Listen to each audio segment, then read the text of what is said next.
And with us right now, we've got Todd Palmer. Todd, you are the founder of Extraordinary Advisors on the web at extraordinaryadvisors.com.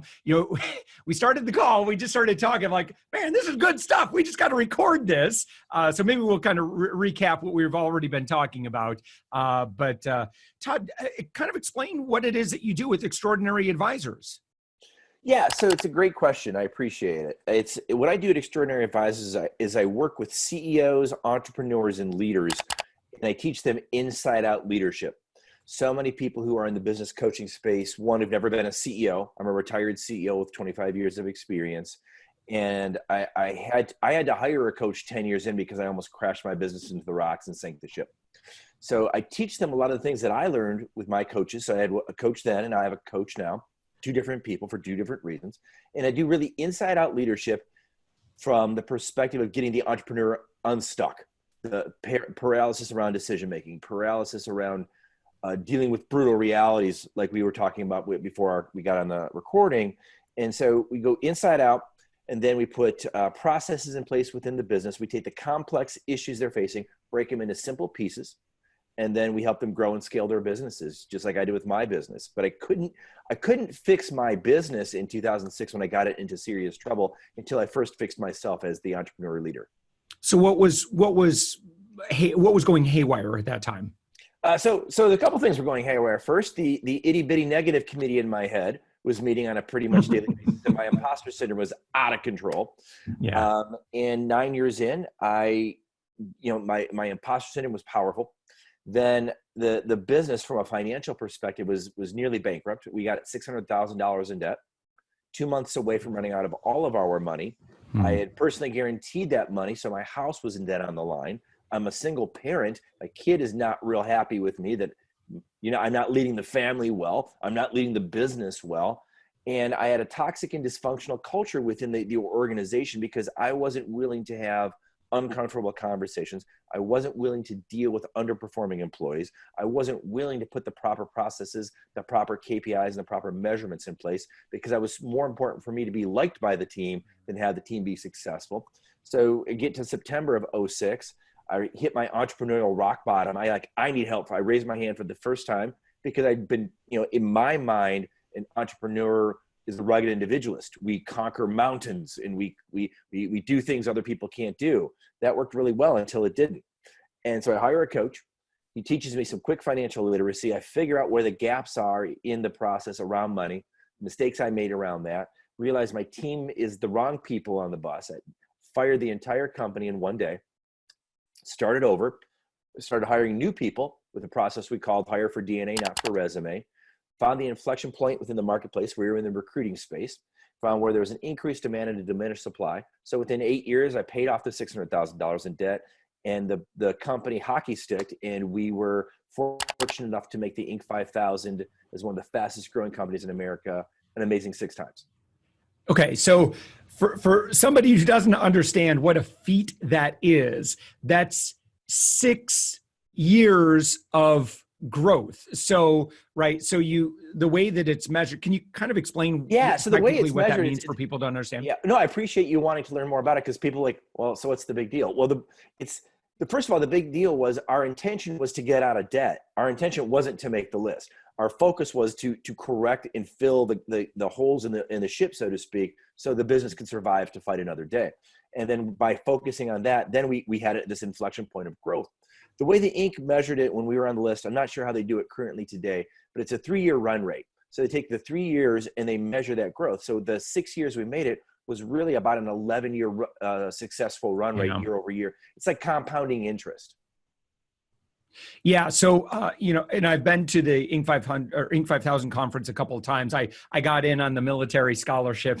Oh, good for you. Those are so much fun. Which is a great program. So every year they handpick, about 20, 30 military veteran owned businesses that have the potential of getting on the list. And so I kind of squeaked in.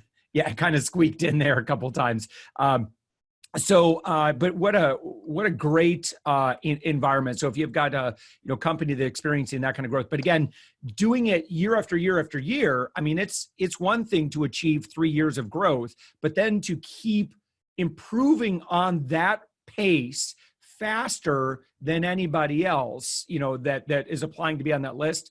That's quite a feat. So congratulations on that, Todd. Well, thanks. The crazy thing when I think back about it now, I know we're recording this in May of 2020. We were on the list all 3 years of the recession. Yeah. And we grew in an industrial staffing company in Detroit, Michigan, the hub of economic decay back in 2007, sure. 2008, 2009. The first public city to ever file for bankruptcy, and we were growing. And it was one of those situations where our heads were down. The team was just driving forward. We didn't even realize until looking back, it's like the hero's journey. We don't realize how much ground we've covered until we look back and see how far we've come. Yeah. So Todd, you talked about growing a business during the recession. So obviously right now in 2020, we're experiencing a new kind of recession. Sure. And so if you are a savvy, smart CEO, and I realize that people are going to be coming at this from lots of different directions or lots of different scenarios, but what are some general principles that you would recommend having navigated a ship through those waters previously? It's so important to really break it down. Take that complicated thought process and make it very simplified. So what is your position on cash? What is your cash runway? How much money do you have? Are you getting governmental assistance or not? What does your line of credit look like, or don't you have one? And what is your cash runway? That's the first thing I'm doing with all of my clients is a quick cash runway, because a lot of them get wrapped up with only looking at cash in bank and where else can you get money from? Where else can you pull from? Because sometimes, especially during these times, it's not about growth. Sometimes it is about survival. Second thing is, and this is one of the biggest challenges I've had with my clients during these times, is getting them to communicate often, getting them to communicate clearly, because I think a lot of entrepreneurs worry about what message am I sending out? And if I don't have all of the answers, should I communicate? And I push back heavily as their coach, saying, no, now is the time you communicate. And I've got one client, for example, she's so awesome. She is so coachable. She was sending out a daily email. She took took our counsel. She goes, I'm not getting any engagement. And we're on a call, and I said, why don't you just shoot a 90-second video and make it a 3-step video? Like, here's what we're doing. Here's where we are. And I'm thinking of you. Because she's all heart. You meet this woman, she's all heart. She did that. She created a list and did a broadcast. I think she had 18 of 20 employees get engaged within 30 seconds. Thank you so much. And thank you and then they started sending her videos back, and they started creating a whole culture shift around staying in touch. And they started going to Zoom meetings. So she was very reluctant to do that. And it's so she went from her cash position to her communication messaging. And part of her fear was, I don't have all the answers. And I said, then tell them that. Show up, be transparent, be authentic. Here's what I know. Here's what I don't know. But I said, and then embrace what I'm telling all my clients is their own personal Stockdale paradox. Here's my brutal reality, and here's what I'm going to do to get through it. And if you don't know what you're going to do, say that. We will survive. I can't tell you how and what the new norm is going to look like for us. So we go very clearly, cash, we go to human and communication. And last, I say, let's pause and let's think about where's the opportunity within the tragedy. I had a client I was working with out of India, and he was in the automotive manufacturing space. And that was just, that's just done. Nothing's happening for him right now. Yeah. But we got talking about what he loved about being in that space. And he is a mechanical engineer by training. He pivoted, he reached into his network. He's part of a group called EO, the Entrepreneurs Organization, reached into his network, found somebody who was affiliated with the largest hospital in his town, got a meeting with that person. And now he's created an app for the hospital for workers, because they were very short-staffed, so people can learn to do their own ventilators. And then he's taken his design skills. He's created a new ventilator that can be made with very cost-effective, more readily available items in his community. And now he's applied for a patent already. This is 2 months ago. And so he's pivoted. Instead of sitting around thinking he's on summer vacation, he's like, I'm working, I'm making an impact in my community. And he goes, when you asked me the question, where is the opportunity within the tragedy? It got me thinking differently. So a lot of what I think people like you and I are doing for people is getting them to think differently versus just a lot of, woe is me behavior. Yeah. Yeah. And so specifically, so you kind of took that, where you're kind of doing a self-analysis of where you're at, doing an inventory, communicating, and then looking for the opportunity. What was it that you discovered personally in terms of the opportunity? No one's asked me that yet. I love it. So my business model was really based upon speaking from stage. So I was supposed to be in Orlando speaking at Disney. That didn't happen. And so what I recognized and realized is that I spent about 2 days, I'll be honest, that I had my own personal pity party because all 6 of my upcoming speeches were canceled. So all the cool countries I was going to go visit and cool cities I was going to go visit were just taken away through no fault of my own. But the model at the time was to get on stage, speak to the audience. Someone in the audience is going to connect with the message, and I might get a coaching client from those conversations. Worst case scenario, I have a paid speaking appearance, and I've got content that I can repurpose. So it was very positive, and I really enjoyed the work. Well, I couldn't do that anymore. That opportunity didn't exist. So I thought, well, why am I doing this work? And I went back to work I did about a dozen years ago with a guy named Simon Sinek. And I met him at a conference. We engaged, and it took me 2 years to figure out 2 words, which was my personal why, which is improve lives. I thought, well, how else can I improve lives? So I took the platform of what I was doing of improving lives from stage, and I took it online, and I started doing more podcasts, more appearances that way. And I did I really thought there's got to be people who are scared. I would be scared if I was a CEO, and I wouldn't want to tell anybody. So I reached into the EO communities, the YPO communities, the Vistage communities, and I just started volunteering my butt off.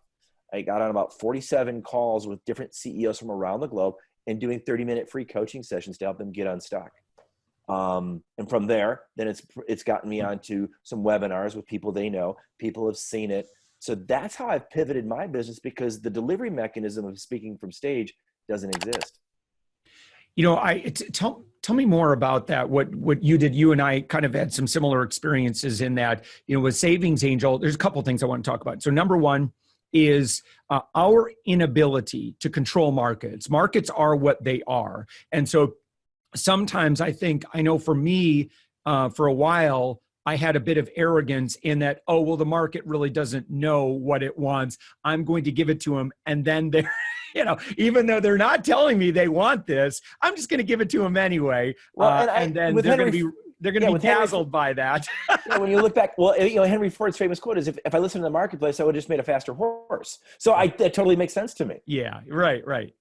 Yeah. And but another thing that you did is you're like, well, look, I guess I can't do this. So what do I do? Well, I can always you could always stay busy, and you can always network with people that ultimately, they're decision makers. They are well qualified to do business with. And so maybe they're not ready to pay for your services right now because they just don't have that familiarity with you. Sure. But, I think that there's so much power in service. Can you talk a little bit more about that? Oh gosh, for sure. It's absolutely correct. And this is the approach I took, I actually wrote it down. I am not here to sell anything. I'm here to be I call it servant leadership. For me, that's my definition of it. I'm going to serve the community. And I really anchored it in the luck I had. I mean, if I hadn't had a coach who was willing to work with me back in 2006, my business would have crashed. Now I have a coach. I use a neuroscientist as my coach, and he helps me think how my brain processes things and how now we cannot just make a great business, but how do we make a great life and create a life by design? And so I thought, these guys have been awesome to me. How can I pay them back by paying it forward? So that's the approach I took. And I just started talking to everybody and anybody so that people wouldn't get stuck. I talked to this person who could never afford me. She was literally a home-based business, and she sold romance products through one of these multi-level marketing platforms. And she really liked what she did. It was kind of a fun gig. And she's like, I got all this stuff and I can't do home parties. My husband's going to kill me. We can't afford having all this inventory. What am I going to do? And I said, well, where's the opportunity? She's like, I don't see it. I said, COVID has done something that no one else has ever been able to do. They've now forced husbands to stay home with their wives because there's no sports and there are no bars. So they're now home. So what if you took your platform and your messaging and made it like Saturday night date night with Celeste? She's like, I could totally do it. And she got her brain starts firing differently. And I got a text message from her. I think I talked to her like on a Tuesday. Saturday, I get a text from her. I did $2,000 of online sales at couples parties. So she shifted her model from just selling to the wives to selling to couples. And now she has Saturday parties and she's just rocking and rolling. Yeah. And she sent me this really grateful message. Like, thank you so much for being there for me. I've never met you. I wouldn't have thought of this. And those are the messages. That's being the recipient of that kind of gratitude. It is amazing in these tough times. It inspires me to want to give more. Yeah. For something like that, and it's really interesting, right? Because on the outside, it seems like it's very easy for us to see something like that. But when you're too close to it, and this is the value of having consultants and coaches, is they just have a perception that we're just not able to see. And so, for me, I'm like, well, of course that makes perfect sense. Like as a dude, I'm just not going to show up at an adult toy party. Forget, come on. Right. But happy to participate virtually and watch on a screen where I could be off camera or whatever, not on camera. Oh, totally. Not a problem. Like but it's fantastic. It's one of the situations where she's able to see that opportunity, and she was in fight or flight. I mean, that's why I talk to my clients so much about their mindset. I always, like, someone wanted to hire me one time. Hey, I said, well, why do you want to hire me? Well, I want to be on the Inc. 5000 6 times like you were. I'm like, I am not the guy for that. I that's not what I do. If you want a process guy, then you can hire an EOS implementer or a Gazelle scaling up implementer. Those guys do great work. I refer to them all the time. I use some of their tools in my practice. So what I am is I'm the guy who gets you unstuck. I'm the guy who, if you're in fight or flight, I get you out of reactivity, pivot you into creativity with a methodology that my coaches have taught me that now I teach you. And it works time after time after time, like clockwork, if they're ready. Like when we were talking about the '06 story, like it really is like I hit my entrepreneurial bottom, and I was only coachable when I was, left for dead and the banks were going to swoop in and take everything. Okay, now I'm coachable. Because, so many entrepreneurs get wrapped up in pride and ego and arrogance. And I did too. And until I humbled myself, until I was ready to be coached, that's why, again, I love the military guys, because most of the guys are super coachable because they've gone through a process and a system that's produced, achievers. Yeah. So Tom Schwab is a good buddy of mine, fellow military vet as well, fellow military vet, business owner. In fact, he had some nice things to say about you on your website. One thing I wanted to go back to that you had mentioned, and I kind of just let it go, and I didn't say anything about this. You casually mentioned, I work with Simon Sinek and blah, blah, blah. Okay, so you have the opportunity to personally be mentored by Simon Sinek. Like if you were to distill that down into 60, 120 seconds of like, what is that experience like? Tell us, please. What is it like to work with Simon Sinek personally? So I'm really a lucky guy. I am absolutely a lucky guy. And I'm part of a group called the Gathering of Titans. It meets every year at MIT. So I was in Vern Harnish's last class of Birthing of Giants. So Vern is the founder of EO, the author of the Rockefeller Habits, and anybody who understands entrepreneurship, Vern is one of the founding fathers of entrepreneurship as we understand it today. So I guess first of all, it tells you I'm not 25, I'm a little bit older, but I've always been a seeker. I've always been a lifelong learner.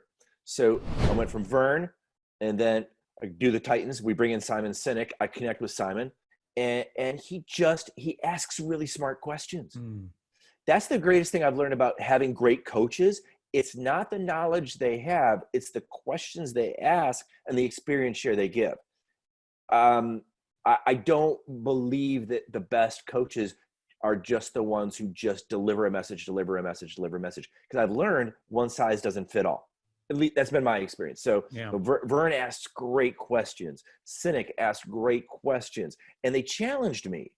And then I thought, okay, I got to get better. I need to double down. I'm hiring for DNA, not for resume. What spine do I need to put on that business? I need to improve my culture. Make the Inc. list. Keynote speaker, Tony Hsieh of Zappos.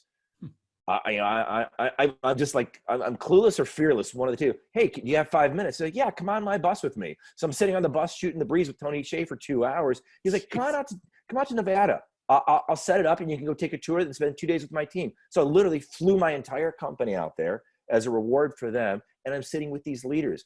My friend, a friend of mine started a company called 1-800-GOT-JUNK, Brian Scudamore, amazing entrepreneur.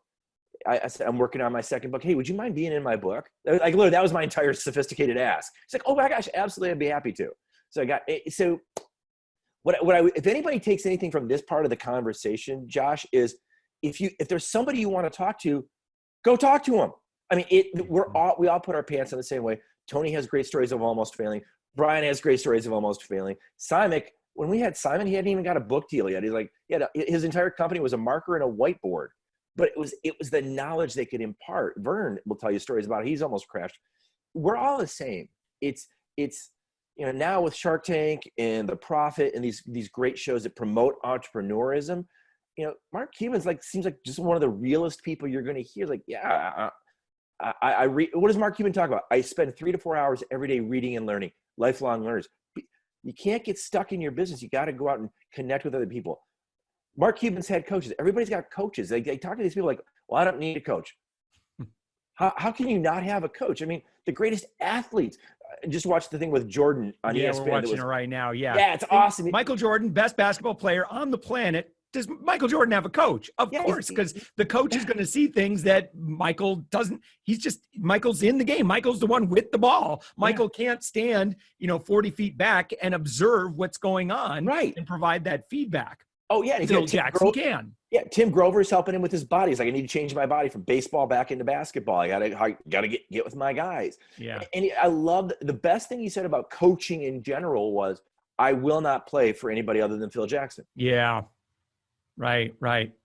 Well, Todd Palmer, again, you're the founder of Extraordinary Advisors. So the website right now, extraordinaryadvisors.com. You're a podcast host. You're an author. All of that is available on your website right now.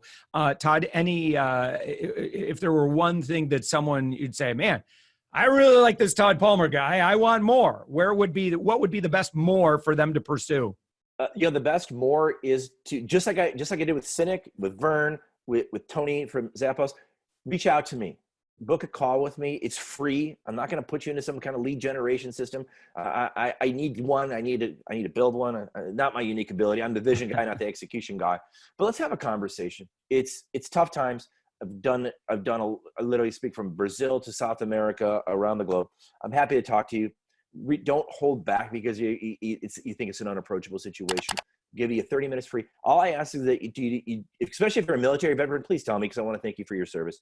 Number 2 is if you heard me on Josh's show, I want to give Josh the love back and thank you for having me on his show. So please let me know where you heard about me, and let's have a call and let me see how I can be of service and help to you. All right, Todd Palmer, thank you so much for joining us. Thank you.